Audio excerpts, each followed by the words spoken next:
Vamos mudar um pouquinho de assunto de novo, falar um pouco de segurança pública.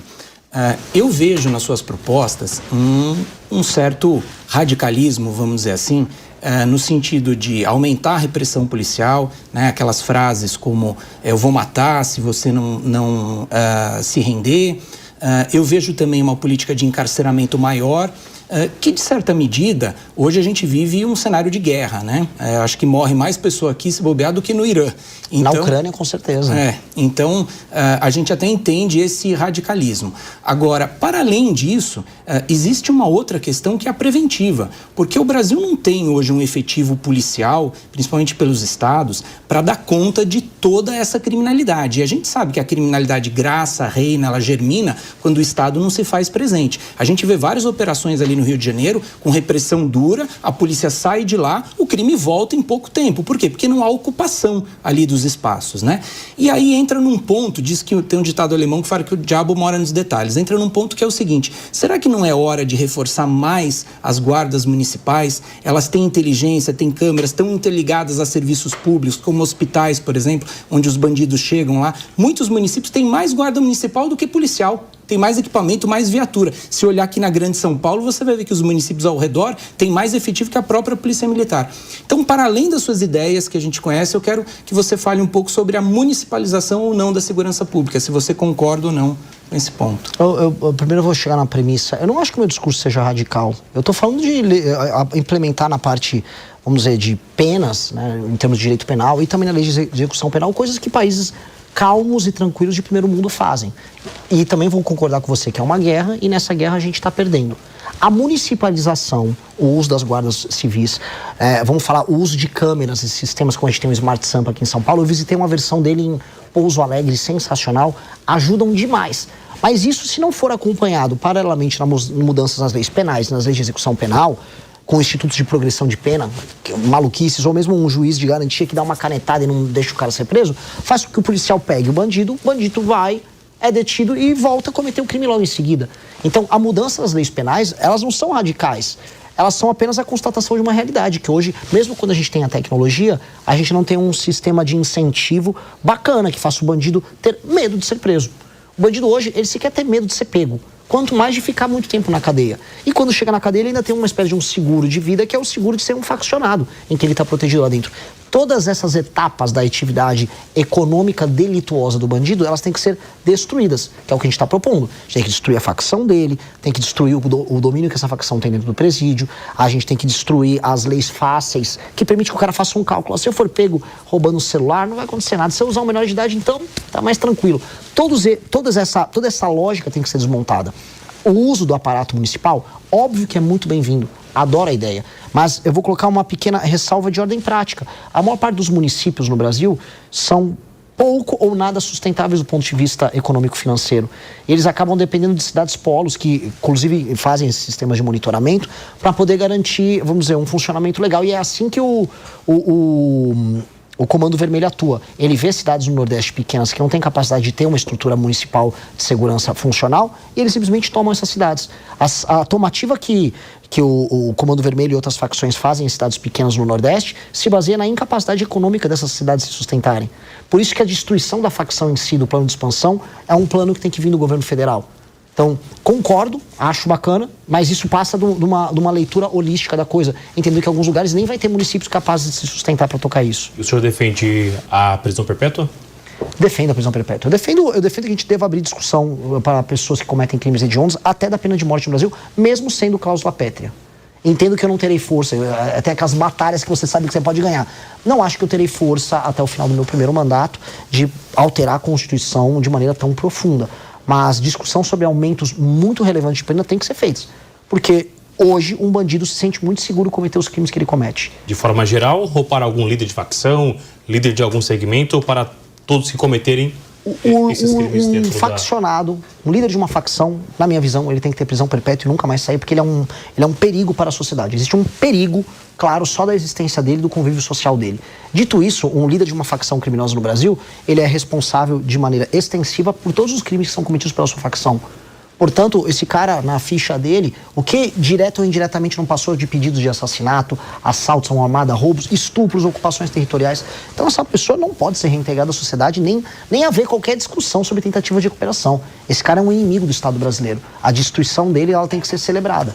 Então, as leis têm que refletir esse ânimo da população brasileira em vencer uma guerra contra esse cara. Tudo quer complementar? Só um complemento rápido. Eu, como o Acácio, sabemos que esse tipo de proposta, quando mexe em cláusula pétrea, não pode ser feito nem por emenda constitucional. Sim. Eu não estou dizendo que eu sou contra ou a favor a pena de morte, mas eu digo que para isso é preciso refundar, é preciso de uma nova Constituição, é preciso de um processo revolucionário mais profundo para implementar essas ideias. Você está disposto a levar adiante uma ideia dessa envergadura, de reformular por inteiro, nós temos uma nova Constituição, porque muito das suas ideias vai passar inevitavelmente por isso. As ideias todas que eu trouxe aqui, tirando a parte da pena de morte, essa discussão que é importante, todas elas podem ser alteradas por PEC ou projeto de lei normal. Essa passa por uma reformulação da Constituição, se tem um processo originário ali de uma Constituição nova. E eu acho que o Brasil vai precisar ter uma discussão sobre a nova Constituição em algum momento, porque a Constituição atual, ela é impeditiva, ela é um impedimento para o crescimento do Brasil. É uma Constituição que foi construída num contexto diferente, que via um tipo de Brasil adaptado a um mundo diferente. Aquele mundo ao qual a Constituição foi construída caiu, ele não existe mais. O Brasil se tornou caro antes de ficar rico.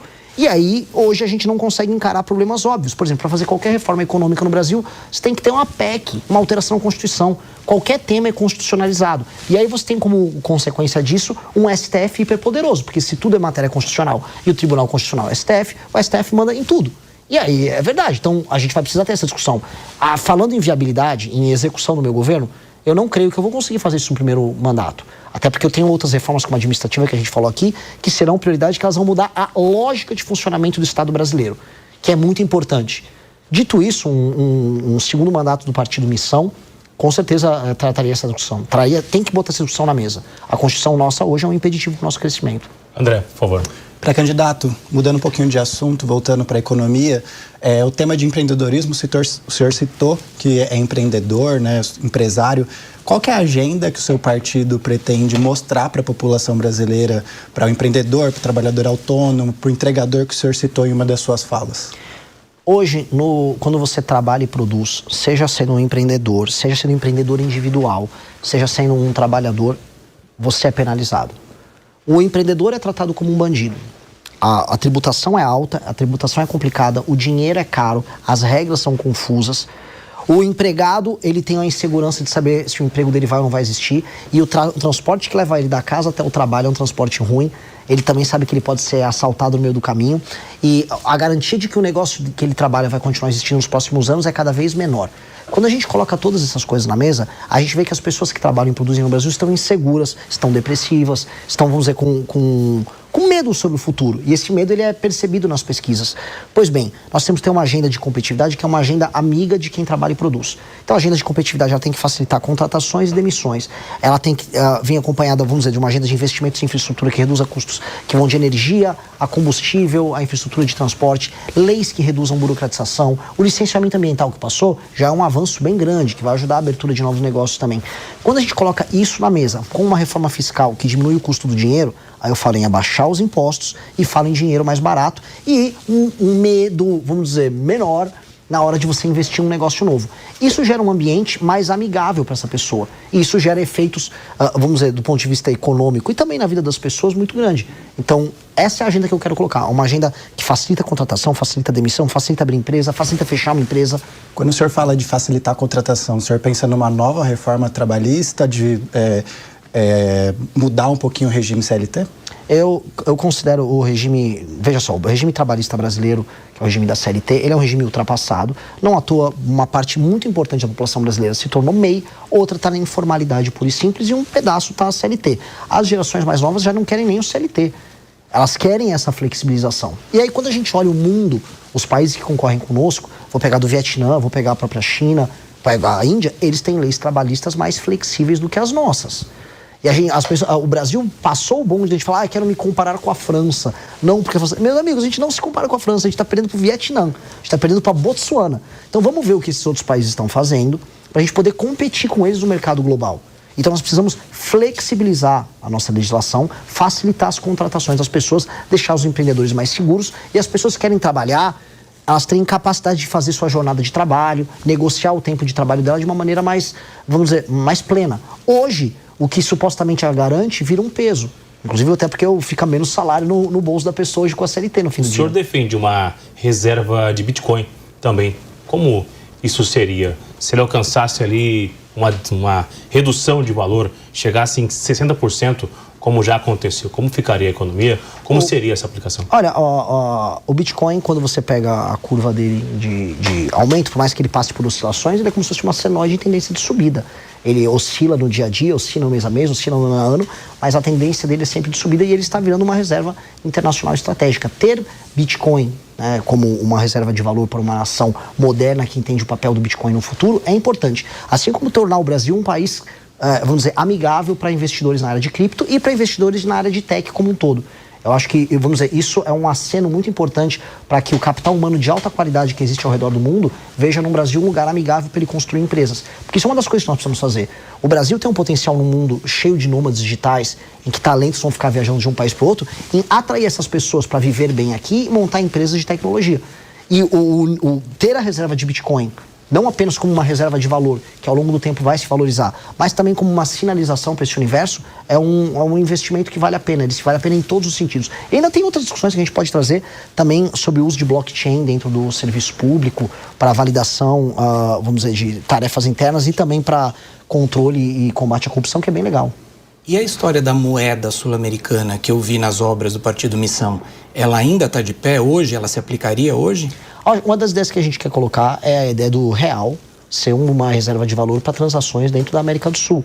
Hoje a gente vê um questionamento do dólar como essa moeda única e ter o real acompanhado de um banco sediado no Brasil para investimentos em infraestrutura, isso seria uma ferramenta muito importante para a região para afirmar o Brasil como essa potência regional na área de infraestrutura, pacificadora também em termos de segurança, mas também para ajudar a se beneficiar de um comércio regional que precisa aumentar. O Brasil é muito isolado dos demais países e é a maior potência da região. E isso, se a gente olhar em termos geopolíticos no longo prazo, faz muito sentido, porque o Brasil se firmando como uma das 5 maiores nações do mundo nos próximos 30, 40 anos, ele vai ter sua região que vai ser uma reserva estratégica de poder. E a região é a América do Sul. E os Estados Unidos terão que compreender isso. Isso vai fazer parte de um jogo. Então, sim, o Brasil tem que colocar isso no próprio horizonte. Não é para agora. Uma briga com o Trump. Mas ele vai estar morto quando isso acontecer. Ele nem vai existir mais. Que rendem muito, inclusive, ele vai estar morto. Internacionais, né? Vai demorar. Último giro aqui, reta final, alguns minutos. A Cássio Miranda, por favor, antes da morte do Trump, por favor. O ótimo é inimigo do bom. São várias as reformas propostas por você. Olhando para todas elas, qual é a sua preferida? Qual é aquela que você diria, essa eu quero que seja a primeira a ser implementada, a mais primordial na sua visão? As duas que eu vou colocar, porque se a gente não fizer, não existe mais Brasil. Uma é uma reforma fiscal que eu vou passar na transição. A minha PEC da transição é a PEC do Kim Kataguiri. E a primeira, tão logo eu tome posse, é uma reforma nas leis penais, nas leis de execução penal e um enfrentamento muito claro ao crime organizado, com implementação do falado que a gente discutiu aqui, direito penal do inimigo. Essas são as duas coisas, porque uma resolve as contas públicas e altera um clima de derrota que existe dentro da economia brasileira, e a outra devolve o território brasileiro e a liberdade de ir e vir para o brasileiro. Ou seja, eu volto a ter um país. Se eu passo essas duas coisas, eu volto a ter um país normal, coisa que a gente não tem. Depois de ter um país normal, todo o resto passa a ser, vamos colocar aqui, lucro, né? Que aí eu posso discutir a agenda de competitividade, como a gente falou, uma agenda voltada para o agro, investimento de infraestrutura, desfavelização, pegar as regiões mais pobres do Brasil e torná-las autossuficientes, uma reforma no Pacto Federativo, a reforma administrativa que a gente falou. Mas essas duas primeiras é o básico. Se a gente não faz isso, a gente não tem país. Última para fechar, mais uma. Pré-candidato, o senhor prefere enfrentar Lula ou Flávio no eventual segundo turno? Acho que é melhor pro Brasil o Lula já cair no primeiro turno e eu enfrentar o Flávio. Aí vai ser um prazer, porque ele não vai poder fugir dos debates no segundo turno. Aí vai ser muito legal. O senhor não estando no segundo turno, quem o senhor apoiaria? Eu estarei no segundo turno. Não se entra numa batalha pensando em perder. Teve também em São Paulo o discurso do Pablo Marçal, que não haveria um segundo turno. Ele não conseguiu avançar e teve que apoiar algum nome no segundo turno. É que ele é um estelionatário. Repito a pergunta. Eu não vou me colocar na mesma posição de um Pablo Marçal. Eu entrei nessa batalha com apenas um... Ele ocupa essa posição? O quê? De um estelionatário? Sim, claramente. Se ele quiser, ele me processe. Não tenho nenhum problema em falar isso. Ele é um brincalhão, ele brincou com a esperança das pessoas e ganhou dinheiro com a esperança das pessoas. Eu acho isso vergonhoso, eu acho isso nojento. E às vezes as pessoas me comparam a ele só porque eu sou um outsider nas eleições. Eu não sou. Eu montei um partido político, trabalho de milhares de jovens que coletaram assinaturas ao redor do Brasil. Eu não estou aqui para destruir o sistema. Eu estou aqui para pegar o Brasil e transformar o Brasil num país sério e reformar o sistema. É por isso que eu não sou um destrutor. Eu não estou aqui um destrutor, não, um destruidor. Eu estou aqui para reformar, para fazer o Brasil virar um país sério.